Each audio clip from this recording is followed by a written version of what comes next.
성전 예물인 등유와 간유 그리고 애복과 흉패가 무엇인지를 알게 하시는 말씀, 출애굽기 25장 6절로 9절의 말씀을 우리 같이 읽도록 합니다. 등유와 관유에 드는 향료와 분향할 향을 만들 향품과 호마노며 애복과 흉패에 물릴 보석이니라. 내가 그들 중에 그할 성소를 그들이 나를 위하여 짓되 물은 내가 내게 보이는 모양대로 장막을 짓고 기구들도 그 모양을 따라 지을지니라. 아멘. 자, 성막을 주님께서 짓게 하기 위해서, 성막은 성전이 성막이죠. 다시 말하면 성전을 짓기 위해서 하나님은 예물을 드리라고 그럽니다. 근데 우리 지난주에는 예물을, 어떤 예물을 받습니까? 금과 은과 녹과 청색, 자색, 홍색 실과 가는 배실과 붉은 염소털과 붉은 물들인 수양의 가죽과 해달의 가죽, 그리고 조각목에 대해서 우리가 말씀을 나눴죠. 근데 이 모든 것이 예수님의 모습이라고 말씀드렸습니다. 성전 그 자체가 예수님이죠. 성전 그 자체가 예수님이에요. 성전을 헐라 내가 3일 만에 짓겠노라 했는데 그 성전이 무엇을 말하는 거라고요?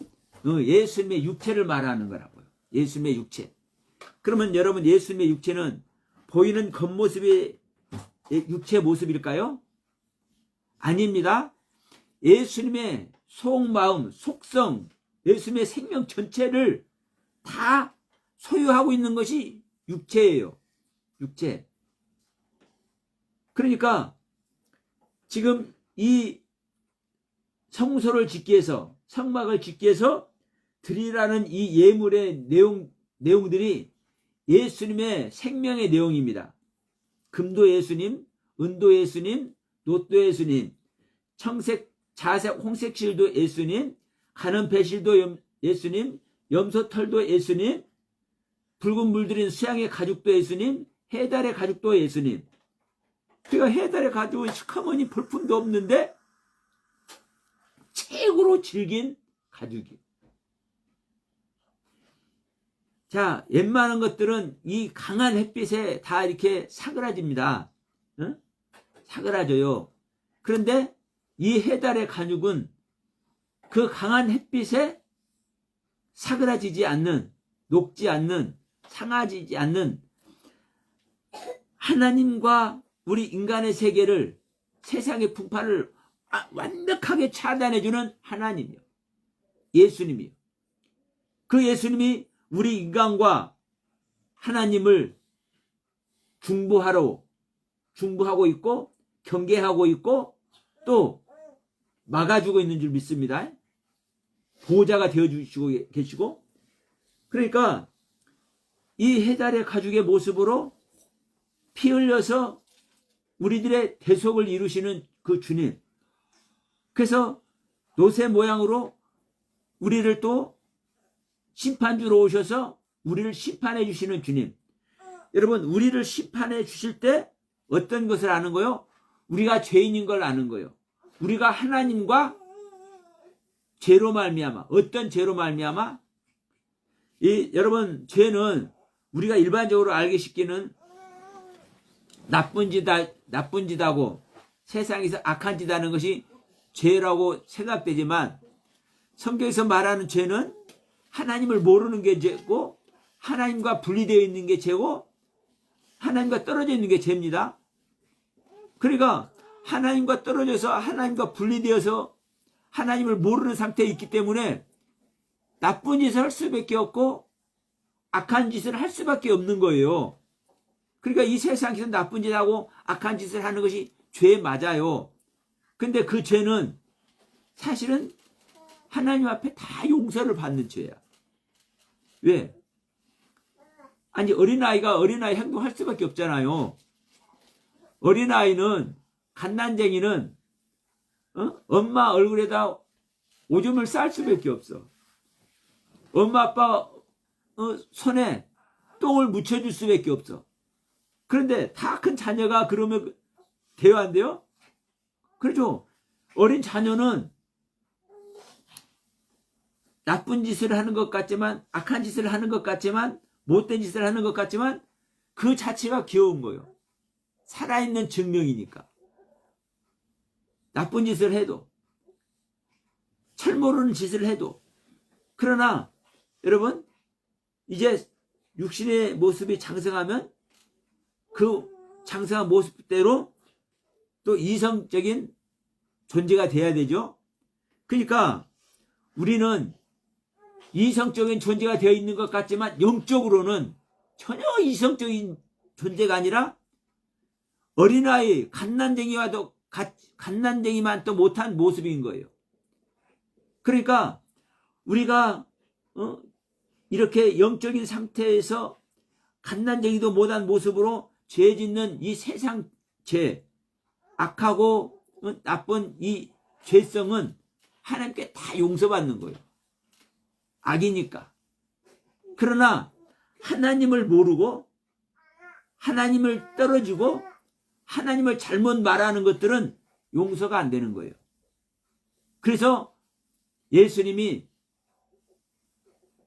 해달의 가죽의 모습으로, 붉은 물들인 순양의 가죽의 모습으로, 염소털과 가는 배실의 모습으로, 청색, 자색, 홍색 실의 모습으로, 금과 은과 노새 모습으로 우리들에게 오셔서 우리 인간들과 어떤 인간들? 본성이 죄 모습으로 있는 인간들, 이 인간들과 하나님과 연결고리가 되는 겁니다. 이게 바로 성전의 모습이에요. 이게 바로 이 성전을 짓기 위해서 우리가 예물을 드려야 되는데, 이 예물은 여러분 예수님이 드린 거요? 아닙니다. 우리가 드리는 겁니다. 예물을 드리지 못하는 자는 절대로 성전이 지어질 수 없습니다. 절대로 성전이 지어질 수 없어요.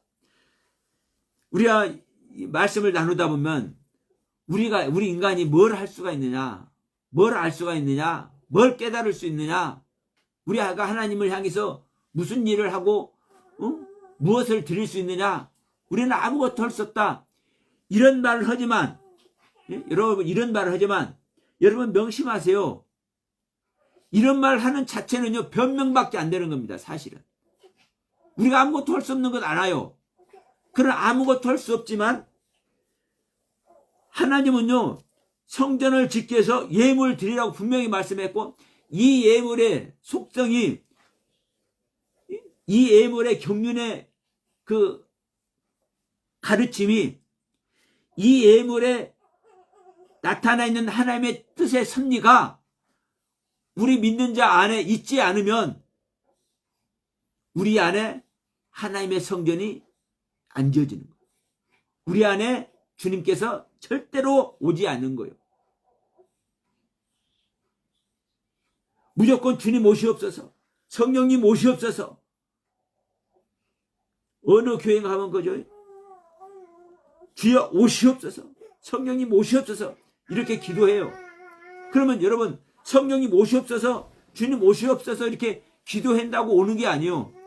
내 안에 성전 지어질 내용이 없는데 주님이 와요? 절대 안 와요. 그러니까 현재 교회에서, 이 기독교에서 이러한 차원으로 가르치고 있기 때문에 성전이 안 지어지는 겁니다. 분명한 것은 성전이 지어지는 예물이 드려져야 내 안에서 성전을 짓는 예물, 이 예물을 통해서 하나님께서 가르치고자 하는 그 하나님의 섭리가 무엇인지를 내 마음에 담고, 내가 이것을 여러분 다 드릴 수 있어요, 없어요? 금의 성품, 은의 성품, 노새 성품, 청색, 자색, 홍색 실의 성품, 가는 배실의 성품, 수양의 가죽과 해달의 가죽의 성품, 조각목의 성품, 이거 여러분 다 생각해서 다 드릴 수 있어요, 없어요? 우리는요 지난주에 말씀했지만 다 드릴 수 없어요. 다 드릴 수 없는데도 불구하고 중요한 것은 뭐냐, 내가 이것을 하나님께서 원하시는 것을 알 때 내가 뭘 하는 겁니까? 무릎을 꿇을 수밖에 없는 겁니다. 무릎을 꿇을 수밖에 없는 거요. 하나님 앞에. 내가 하나님 앞에 그래서 엎드릴 수밖에 없는 거요. 왜? 내 안에 성전이 지어지기 위해서는, 내 안에 성전이 지어지기 위해서는, 내 안에 주님이 오시기 위해서는 이 주님의 성품, 주님께서 원하시는 그 성품, 내가 주님을 향한 나의 마음들, 이것들이 있어야 되는데, 내가 내 마음을 구절절에 다 주님께 드릴 수 있어요, 없어요?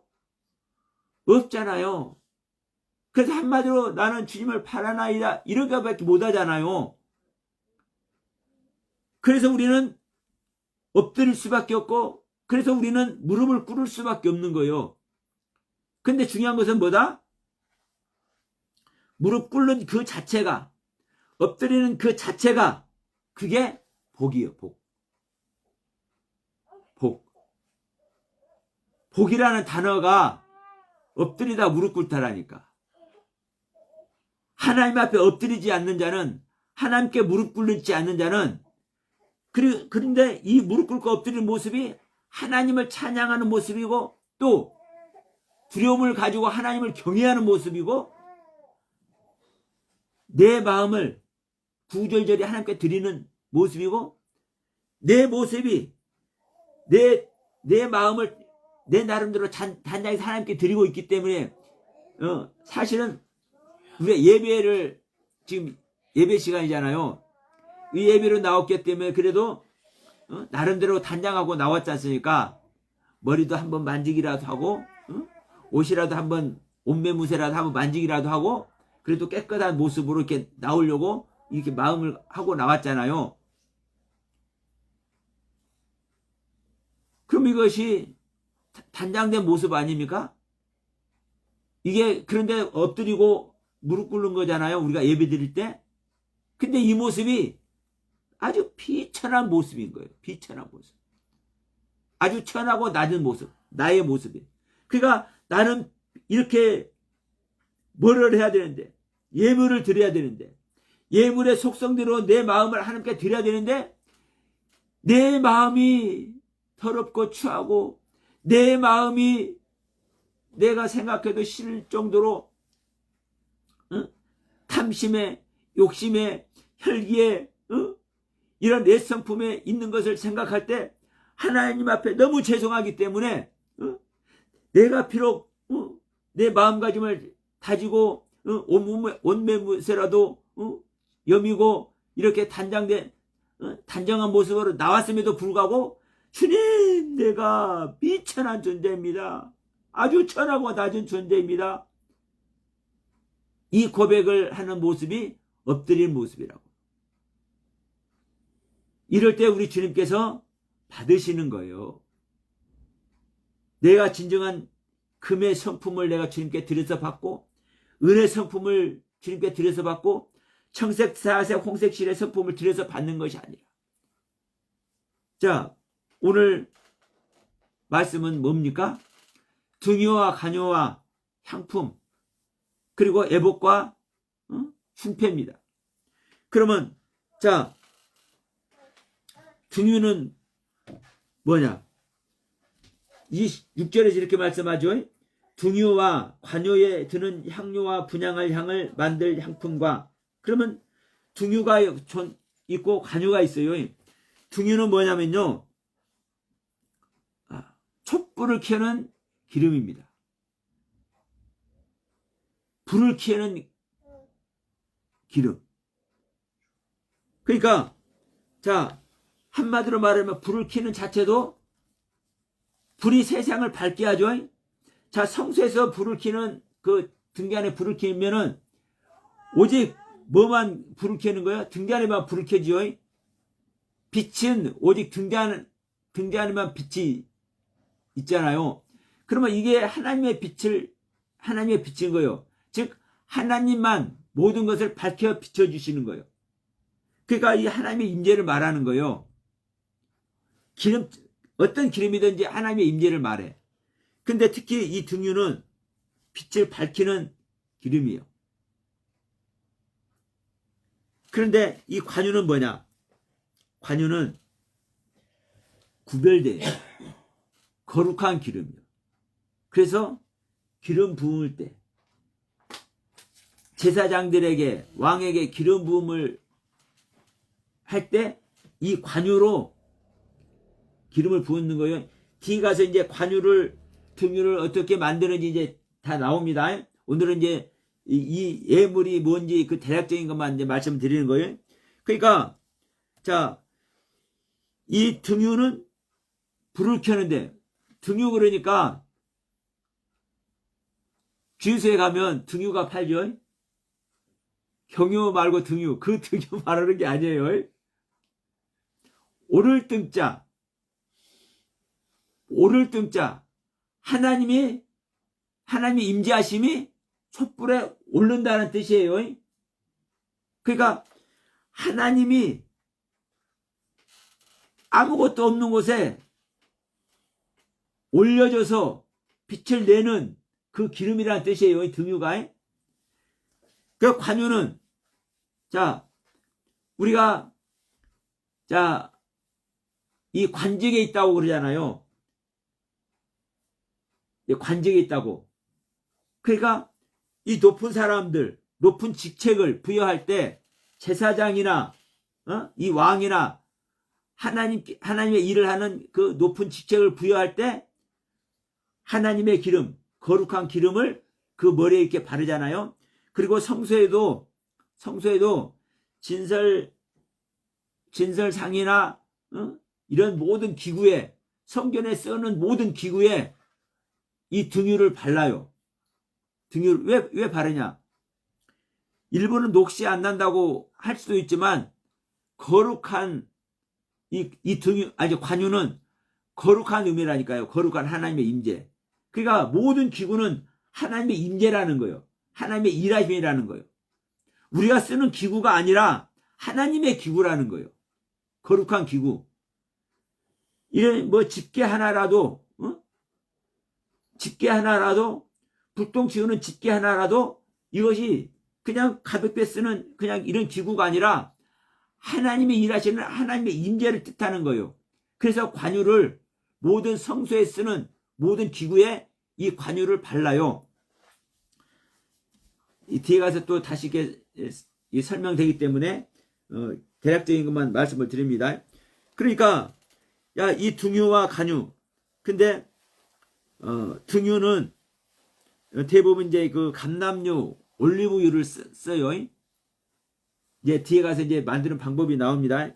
그러나 이 거룩한 기름은 이 모략과 계피향 등 특별한 향을 감람유에다가 이제 혼합을 해서 만드는 거예요. 그래서 이 관유는 거룩함을 뜻하고 등유는 불 켜는데 사용하는, 불을 비치는 하나님의 빛을 나타내는 그 용도로 등유는 사용합니다. 그러니까 거룩한 기름은 특히 이 관유는 아무데나 절대로 안 써요. 자, 그럼 이제 이 시간 이제 이 부분을 한번 봅니다. 자, 그 등유와 관유에 드는 향료라고 그랬죠. 향료. 이 향료는 발삼나무라는 나무가 있는데 그 나무에서 향이 나요. 그래서 그 향을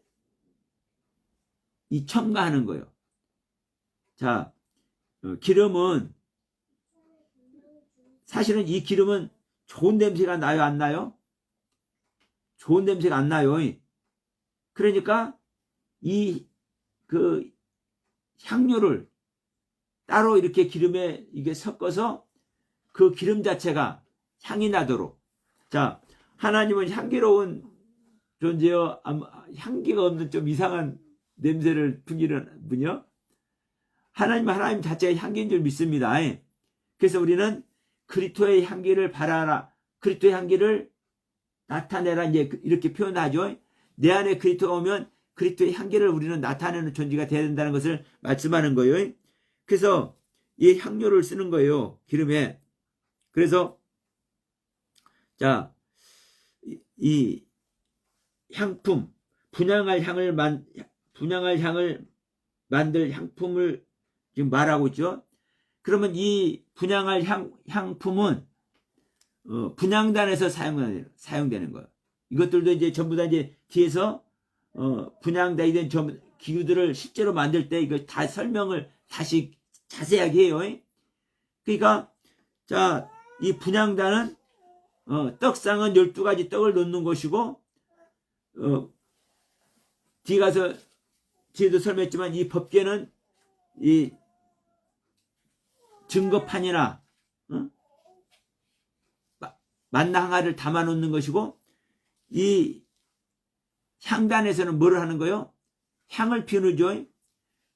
어떤 향을 피워요? 제사장이 아침과 저녁으로 향을 피우는데 그게 뭐다? 성도들의 기도다. 그러니까 우리 백성들, 이스라엘 백성들을 대신해서 제사장 아론이 성소에 들어가서 아침과 저녁에 이 향을 피우는 거예요. 향단에. 이것이 바로 백성들이 하나님께 올려드리는 기도를 예표하는 거예요.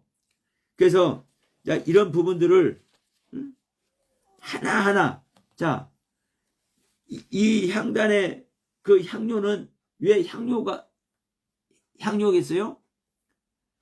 그 자체가 향기이기 때문에 우리가 하나님께서 기뻐하실 만한 내용의 기도를 드려야지, 내가 원하는 기도를 드리면 하나님께서 원하는 기도가 되겠어, 안 되겠어요? 이 향료가 되겠어요, 안 되겠어요? 예. 그러니까 이런 차원의 그 얘기를 하는 거예요. 이 향을 피우면, 향단에 향을 피우면은, 분향단에 향을 피우면 그냥 향기로운 냄새가 나는 거예요. 근데 우리가 하나님께 향기로운 냄새의 기도를, 향기로운 향기의 기도를 우리가 하나님께 드리지 못하고, 아이고 하나님, 내게 아파트가 필요한데, 내 자식이 좀 잘 되기를 필요하는데, 이 세상 것을 가지고 우리가 하나님께 기도하면 이게 기도예요, 아니에요? 그럼 여러분, 일반적인 기도는 처음에 그렇게 할 수밖에 없죠. 왜? 어린아이의 상태니까. 그러나 그 기도는 하나님이 받으신다, 안 받으신다?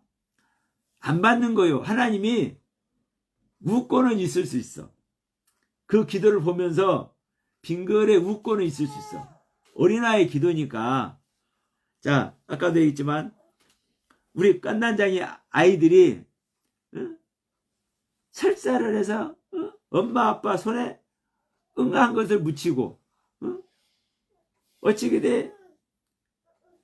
기저귀를 갈다 보면 씨가 그냥 오줌이 쭉 나와서 엄마 아빠 얼굴에 오줌이 묻기도 하고 그러잖아요. 그러나 이것이 뭐한 거요? 이 귀여운 아기가 이 내놓는 이 배설 자체가 귀여운 거요. 그러니까 그냥 웃죠. 그러나 사실은 이것이 사실은 즐거운 게 아니잖아요. 이걸 하나님이 받는 건 아니에요. 엄마 아빠가 당연하게 얼굴에 내 아들이 얼굴에 시야를 했다고 해서 이것이 옳은 건 아니란 말이에요. 우리가 옳지 않은 기도를 하나님께 드림으로 말미암아, 그러나 그 기도 자체는 살아있다는 증거잖아요. 예? 그리고 하나님을 향해 있다라는 증거잖아요. 잘못된 기도를 하고 옳지 않은 기도를 한다 할지라도, 세상적인 기도를 한다 할지라도 그것을 누구를 향해서 해요? 예, 하나님을 향해서 하고 하나님께 부탁을 하는 거잖아요. 내가 하나님께 가고 싶은데, 내가 하나님께 만나고 싶은데, 내가 이 시간 하나님께 예배하는 이유이기도 한데, 그런데 이런 것이 나에게 필요하네요. 그리고 세상적인 기도를 하나님께 올려드릴 때, 철없을 때는 하나님이 그 기도도 그냥 기뻐하신다니까, 받지는 않지만 그건 향기가 아니에요. 그러니까 받지는 않지만 기뻐하셔요. 그래서 빙글에 웃고는 있을 수 있어. 그러나 하나님은 받지는 않으신다. 왜냐하면 하나님은 법 안에서 일하시기 때문에 반드시 향기로운 하나님이 받으실 만한 기도만 하나님은 받으실 줄 믿습니다. 그러면 하나님이 받으실 만한 기도는 어떤 기도예요? 예? 생명의 기도인 줄 믿습니다. 한마디로. 예수님을 향한 기도고, 예수님을 원하는 기도고, 예수님을 잊게 하는 기도고, 즉 예수 그리스도의 생명, 즉 하나님의 생명을 향한 기도만 하나님이 사실은 받는 거예요. 이것만 정말 하나님이 기뻐 받으시는 기도예요. 자, 우리가 이제 이런 부분은 이제 앞으로 가면서 더 이제 자세하게 설명될 것이기 때문에, 그러니까 이 향단에 쓰는 이 향품이라든가 이런 부분도 그냥 맞기 좋게 그냥 좋은 향 쓰는 거지 뭐 이렇게 간단하게 생각하면 안 되는 거예요. 우리의 기도가 어떤 기도인지를 여러분 생각해 봐야 되는 거예요. 자, 여기서 그러면은 흉패와 에봇을 한번 말씀드립니다. 에봇과 흉패. 에봇은 뭐가 에봇이에요? 제사장이 입는 옷이 에봇이에요. 제사장이 입는 옷이. 그러면 여러분, 제사장이 입는 옷은 어떤 옷이에요? 어떤 옷? 하나님을 만나는 옷. 제사장들은 성도들의 그 기도를 대신해서, 성도들의 삶을 대신해서, 성도들의 신앙을 대신해서 하나님께 아뢰드리고 하나님께 중보하는 직책을 맡은 제사장이 입는 옷이기 때문에 하나님과 일반 사람을 연결시켜주는 분이 제사장이잖아요. 그러면 자, 인간의 모습으로서의 제사장이 이 에봇을 입음으로 말미암아 하나님과 만나는 거예요. 그래서 하나님을 만날 때 이 에봇을 입는 거예요. 다시 말하면 제사장직을 감당할 때 이 옷을 입는 거예요. 제사장은 하나님을 만나는 직책이니까. 그러니까 이 에봇은 먼저 뭘로 짜요? 이 에봇도 뒤에 가면 더 자세히 나옵니다. 금실과 금으로 만든 실과 홍색, 자색, 먼저 청색이죠. 청색, 자색, 홍색 실과 가는 배실로, 가늘게 꼰 배실로 만드는 것이 에봇이에요. 그럼 에봇에다가 뭐 이제 석류도 달고 막 보석들도 달고 다 그래요. 근데 자, 먼저 이 보석은 이 어깨에다만 달아요. 이 에봇은 이 어깨에 어깨 보석 2개가 이렇게 올라가.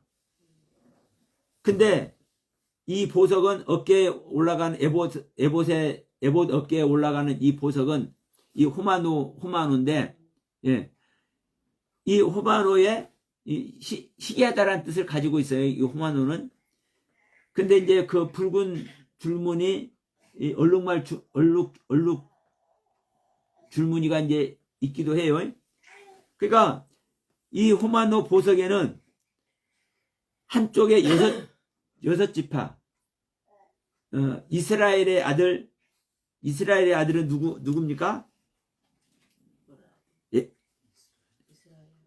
야곱의 아들들, 야곱이 이스라엘이니까 이스라엘의 아들 12명이잖아요.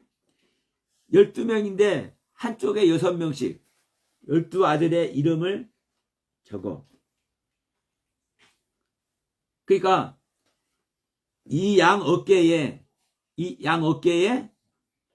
이스라엘 12지파를 뭐하고 있는 거요? 딱 얹고 있는 거예요.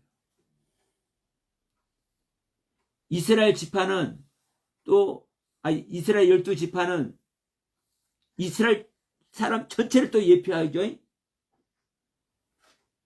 그 지파장이 그 지파 전체를 또 예표하니까, 대신하니까, 그러니까 이 어깨 위에, 제사장 어깨 위에 이스라엘 백성들 전체의 이름이 올라가 있는 거예요. 그것을 축약해서 여섯 지파 이름이 올라가 있는 거예요. 기록되어 있는 거예요. 그러니까 여러분, 금실은 뭡니까? 그 말 그대로 하나님이죠. 하나님의 성품. 그리고 청색은 하늘을 뜻하고, 홍색은 자색은 누굴 뜻하고, 왕을 뜻하고, 홍색은 뭘 뜻하고? 피를 뜻하고. 그러니까 하늘에서 왕으로 오신 주님이 피 흘려서 우리를 대속하는 이 경륜을, 이 옷 자체가, 하나님은, 금실은 하나님 자체잖아요. 그리고 가늘게 꼰 배실은 거룩함 자체잖아요. 의를 나타내잖아요. 순결함, 정결함, 깨끗함. 그러니까 이 금실과 청색, 자색, 홍색 실과 가늘게 꼰 배실, 이 다섯 가지 색이 이 에봇 전체 모습이요. 거기다 여기다 양 어깨에, 그러니까 호마노 보석이 요만한 소톱만한 것이겠습니까? 좀 큰 것이겠죠. 여섯 지파 이름을 새겨야 되니까, 이 보석 하나에 여섯 지파 이름을 새겨야 되니까 좀 큼지막한 거겠죠. 양 어깨에. 그럼 여기 이제 뭐가 있습니까? 흉패가 있습니다. 흉패가. 이 흉패는 이 고리로 연결해서 이 에봇에 떨어지지 않게 부착해 놓는 거예요. 흉패는. 근데 이 흉패도 똑같이 금실과 청색, 자색, 홍색 실과 가늘게 꼰 배실로 이 흉패도 만드는 거예요. 근데 이 흉패에는 호마노만 들어가 있는 게 아니라 12보석이, 이것도 뒤에 가서 따로 설명합니다. 자세히. 12보석이 들어가. 12보석이. 그러면 이 12보석은 한 보석이 한 지파를 뜻하죠. 이스라엘의 아들 한 지파. 그러면 이 12가지 보석 전체가 이 흉패에 붙어 있어요. 그럼 여러분, 이것이 또 다른 모습을 하면 어떤 모습이겠습니까? 12보석이 있는 곳이 어디요? 계시록 가면 새 예루살렘 성에, 그 기초석 12보석이에요. 새 예루살렘 성에 그 기초석이 12가지 보석이라고. 그리고 그 성 자체가 금이고 금. 금실로 옷 자체를 짜죠. 이 옷 자체가 하나님의 의라고, 의. 그러면 청색도, 자색도, 홍색실도 이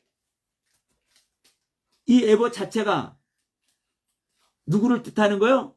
하나님을 뜻하는 거죠. 그런데 그 하나님이 또 왕을 뜻하는 것이죠. 근데 왕인데도 불구하고 뭐를 해? 우리를 위해서 피를 흘리잖아요. 홍색실의 그 뜻, 우리를 위해서 피를 흘려주잖아요. 그런데 거기에 가늘게 꼰 배실, 가는 실이, 정결한 실이 세마포를 짜는 실이, 순결한 실이, 깨끗한 실이, 하나님의 의로움 자체를 나타내는 실이 또 들어가. 그러니까 에봇이 됐든 이 흉패가 됐든 하나님 자체를 얘기하는 것이고, 하나님께서 우리를 구원하는 구원의 경륜 그 자체를 얘기하는 겁니다. 그러니까 이 제사장이 백성들을 구원하기 위해서 백성들을 대신해서 지금 하나님을 만나고 있잖아요. 하나님을 만나고 있는데 이 하나님이 또 백성들에게는 뭐요? 이 제사장이 하나님이야, 하나님. 네? 백성들에게는 이 제사장이 하나님이고, 하나님에게는 이 제사장이 백성의 모습이라고. 구원받는 백성의 모습. 그러니까 이 모든 것을 하늘의 모습과 우리 인간이 나가야 될 그 모습을 축약해서, 자, 이스라엘 12지파의 이름 자체가 새겨졌잖아요. 어디에? 보석에, 보석에. 그러니까 내가 보석 자체가 되어야, 내가 보석 자체가 되어야 하나님께 드려지는 거예요. 내가 보석이 되지 않으면 하나님께 드려질 수가 없어요. 다시 말하면 하나님 앞에 내가 보석이 돼야 된단 말이에요. 내가 하나님 앞에 내가 보석이 될 때 그 하나님이 나에게 오시는 거예요. 내가 삐뚤빼뚤한 돌멩이 모습으로, 조금만 부딪혀도 부스러지는 돌멩이 모습으로, 이런 모습으로 있다면 그런 자에게 하나님이 와야 하나요? 청결한 모습으로, 깨끗한 모습으로. 여러분 이 보석은 단단해요. 이 돌이 굳어서 이 보석이 된 겁니다. 다시 말하면 그냥 아름다운 보석이야. 아름다운 돌이야. 아름다운 반석. 근데 그것을 다듬지 않은 모습을 다듬지 않아진 돌에 이름이 새겨지겠습니까? 안 새겨지겠습니까? 다듬어지지 않은 곳에 어떻게 이름을 새겨요? 우리가 저기죠, 이런 건축물을 보더라도 그 큰 건물 앞에 가면 조형물 있잖아요. 조형물 깨끗하게 다듬어지다가 글씨도 새기고 그러지, 삐쭉빼쭉 나와 있는 이런 것에다 글씨 새겨지지 않잖아요. 그리고 또 그런 데 새기면 알아보지도 못해. 공력을 들여서 이름을 새긴다 할지라도, 글씨를 새긴다 할지라도 알아보지도 못해. 그러니까 다듬어진 모습으로, 정결한 모습으로, 한마디로 보석으로 표현되는 모습으로 내 자신이 하나님께 드려질 때 하나님이 우리에게 오시는 거예요. 이게 바로 이 보석의 모습으로, 흉패의 모습으로, 에봇의 모습으로 우리가 하나님께 예물이 드려져야 된다니까요. 내가 이런 모습으로 내가 나의 마음을, 나의 신앙을, 나의 믿음을 하나님께 드리지 않으면 주님은 절대 내 안에 재림하지 않아요. 하나님은 내 안에 절대 성결을 짓지 않아요. 하나님은 내 안에 절대로 천국을 이루지 않아요. 분명한 것은 내 안에 천국이 이루어질 때 하나님의 성전이 지어지는 것이고, 하나님의 성전이 지어질 때 내 안에 주님이 재림하는 거예요. 오늘도 세상에서는 4월 첫 주 부활절이라고 지키고 있습니다. 그럼 여러분, 부활의 의미가 뭐냐고요? 부활의 의미가. 일반적으로 여러분 죽었다 살아나는 것이 부활이라고 그래. 근데 성경은요, 죽었다 살아나는 것을 부활이라고 많이 말을 하고 있지만 결정적인 주님의 가르침이 있어. 그럼 물을 한 잔 마시고.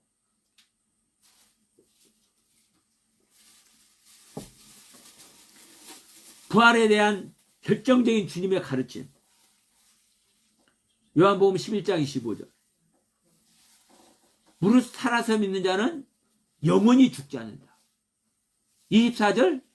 나는 부활이고 생명이다. 예수님이 부활인 거예요. 예수님이. 항상 말씀드리지만 여러분, 죽었다 살아나는 것이 부활이 아니라 예수님이 부활이다. 예수님이 부활이다. 그런데 왜 죽어도 살겠고 이 말씀을 하는 줄 아세요? 우리 믿는 자는 죽은 생명으로 존재하잖아요. 사망의 존재로 존재하고 있다고요. 사망이라는 존재로 존재를 해. 존재 자체가 사망이야. 그러면 내가 죽은 생명이지만 예수를 내 안에 담으면 예수님이 부활 자체이기 때문에, 예수님 자체가 부활이기 때문에 내 안에 내 신앙을 들여서 내가 사망의 생명이고 내가 흑암의 생명이고 나란 존재가 본질상 나의 본성이 죄성을 가지고 있다 할지라도 그 하나님의 경륜을 내가 깨달아서 그것을 발견해서 내가 나의 신앙을, 나의 믿음을 하나님을 향해서 드리고 있을 때 성소를 짓는 예물을, 성전을 짓는 예물을 주님께서 나에게 재림하실 수 있도록, 주님께서 나에게 다시 오실 수 있도록 나의 소망을 금의 소망으로, 은과 노새의 소망으로, 청색, 자색, 홍색 실의 소망으로, 가늘게 꼰 배실의 소망으로, 해달과 순양의 가죽의 소망으로, 등유와 간유의 소망으로, 애복과 흉패의 소망으로 내가 하나님께 드릴 때, 그때 부활이신 주님이 내 안에 오시는 거예요. 그러니까 부활이신 주님이 나에게 오면은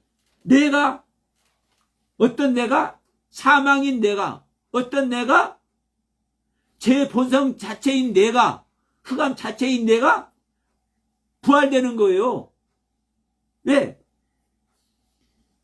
내가 누구를 낳았습니까? 누구를? 부활 자체이신 주님을 낳았잖아요. 그러니까 예수님께서 말씀하셔요. 자, 유대인들이 예수님 연설 열심히 하고 있는데 여 밖에 잠깐 나와봐. 밖에 예수 당신 어머니와 동생들이 왔어. 이렇게 얘기를 하니까 누가 내 어머니고 내 형제냐. 자 봐라. 여기 나의 말을 듣고 나의 가르침을 듣고 아버지 뜻대로 행하는 이들이 가르침을 받았어도 가르침 받는 그 자체가 예수를 낳는 게 아니에요.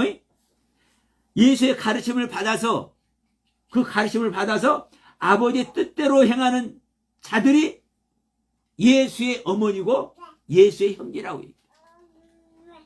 그럼 누가 예수를 낳는 겁니까? 예수의 가르침을 받아서 아버지 뜻대로 행하는 자들이, 즉 믿는 자들이, 예수를 믿는 자들이 예수의 어머니가 되잖아요. 그러면 내가 예수를 낳아야 되는 거요.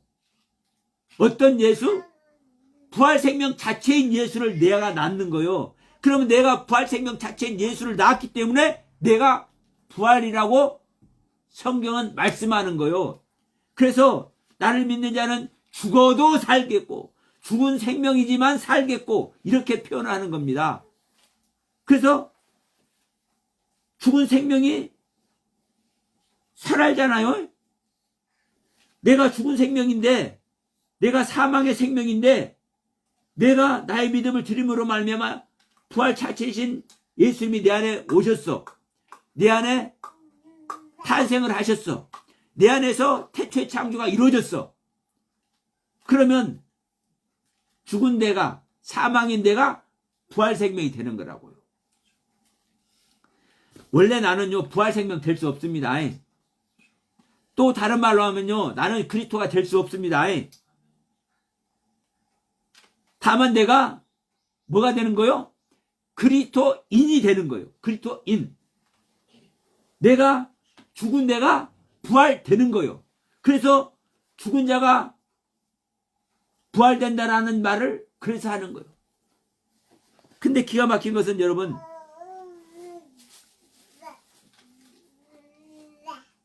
우리가 다 부활했다고 얘기를 해버려. 기독교에서 교회 다니면서 예배하고 이런 사람들은 조금 열심히 기도 생활하고 열심히 예배 생활하고 열심히 찬양도 하고 열심히 헌신 봉사하고 이런 사람들에게 우리는 부활생명인 줄 믿습니다 이래버린다니까. 부활생명 예수님이 내 안에 실존하지도 않는데도 불구하고, 그러니까 정말 웃기는 모습이 되는 거예요. 부활을 아는데도 불구하고 부활이 아닌 것이고, 예수를 믿는데도 불구하고 예수를 믿고 있는 것이 아닌 거예요. 지금 현재 기독교가. 자, 성경은요, 예수가 그리스도인 것을 아는 것이 완전한 복음인데, 자, 예수는 그리스도라 친하더라를 시작으로 해서 예수가 그리스도인 것을 서신서에 보면 수도 없이 나열을 해요. 그러니까 예수가 그리스도인 것을 모르는 사람이 없어. 근데 진짜로 예수가 그리스도인 것을 아는 사람이 거의 없어. 눈 씻고 찾아봐도 없어. 왜? 어떤 예수가 어떤 그리스도인지 이 경륜을 제대로 알고 제대로 가르치지 않기 때문에 그렇습니다. 참고로 궁금하신 분은, 이 영상을 보시면서도 참고로 궁금하신 분은 영화TV 복음방송이나 서영아 목사 유튜브에서 검색하셔서 이 부활 생명에 대해서 부활의 경륜에서 찾아보시면 자세히 나와 있으니까 찾아보시면 좋을 줄 믿습니다. 자, 이제 정리합시다. 우리가 성전에 예물을 드려야 되는 겁니다. 내가 성전에 예물을 드려지지 않으면 성전이 지어지지 않아요? 안 지어져요? 네, 절대로 지어질 수 없어요. 내 안에 예수님이 오시는 것이 내가 구원인데, 내 안에 부활이신 예수님이 오시는 것이 내가 부활인데, 그 부활의 예수님이 내 안에 오실 수 있도록 내가 그 예수님이 올 만한 마음도 들이지 않고 예수님이 올 만한 여건도 마련했지 않아. 그러면 예수님이 와요, 안 와요? 절대로 안 와. 예수님은 빛이시고 예수님은 하나님의 생명 자체이신데, 여러분, 빛은 어둠 속에 갈 수는 있지만 어둠과 같이 존재할 수 있습니까, 없습니까? 자, 하나의 땅이 왕이 둘이 될 수 있습니까, 없습니까? 우리는 나란 하아다마라는 땅에, 하아다마라는 땅에 어둠인 내가 왕 노릇하고 있어. 그러면 빛이신 생명이신 주님이 내 안에 오시려면 나란 땅에 주인인 흑암인 나, 사망인 나의 옛 생명이 정리가 돼버려야, 말세가 돼버려야, 종말이 돼버려야 부활의 주님이, 생명의 주님이 내 안에 오신다고요. 근데 내가 내 옛 생명을 정리하지 않으면 생명의 주님이신, 부활의 주님이신 그 그리스도가 내 안에 절대로 오지 않아요. 그러니까 나를 정리하는 것이 무엇입니까? 노체 기능이에요. 노체 기능. 홍색실의 기능이에요. 심판, 피 흘림. 여러분 보시면 예수의 피 흘림이, 예수가 피 흘려야 십자가에서 피 흘리죠. 그럼 여러분, 그 예수의 피가 누구의 피입니까?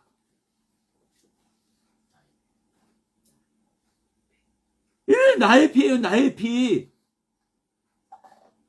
예수님의 십자가에서 흘리는 그 피가 나의 피여야 내가 구원이 되고, 나의 피여야 예수님이 내 안에 오시는 것이지, 예수님이 나와 한 생명이 되는 것이지, 십자가에서 예수님께서 흘려주시는 피가 예수님의 피만 되고 나의 피가 되지 않으면 내가 구원 얻어요, 못 얻어요?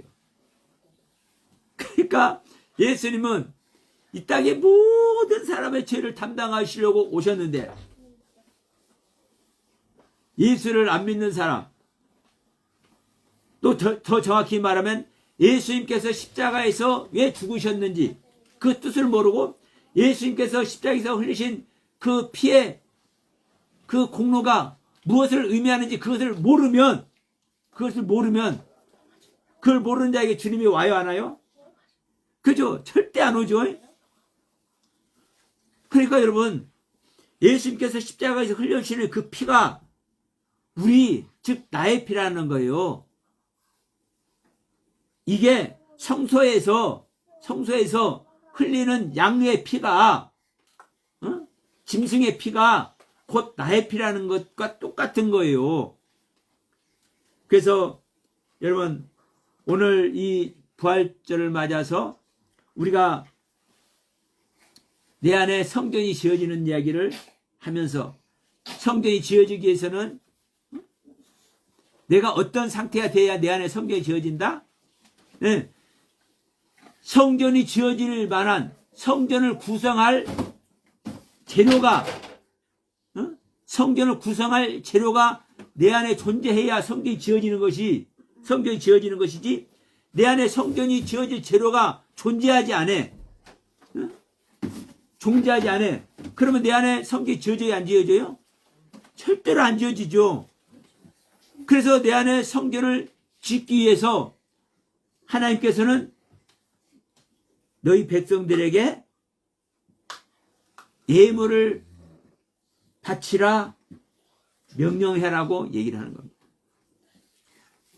우리는 하나님께 예물을 바칠 수 있는 존재가 되어야 우리는 내 안에 성전이 지어지는 거예요. 내가 하나님께 예물을 바치지 않으면, 내 안에서 하나님께 드려지는 예물의 그 경륜의 가르침이 없으면 하나님은 절대로 내 안에 재림하지 않습니다. 예수님은 절대로 내 안에 오시지 않습니다. 예수님은 나에게 절대로 부활 생명을 허락하지 않습니다. 그 안에서 다시 한번 우리가 성소에 드려질 예물이 무엇이고 그 예물이 갖는 의미가 무엇인지를 다시 한번 새기고, 그 안에서 하나님께서 우리에게 가르치고자 하는 그 가르침이 무엇인지를 바르게 깨닫고 아버지의 영광에, 아버지의 거룩한 사역에 같이 동참할 수 있는 우리 모두가 되길 바라면서 오늘 말씀 마치도록 합니다.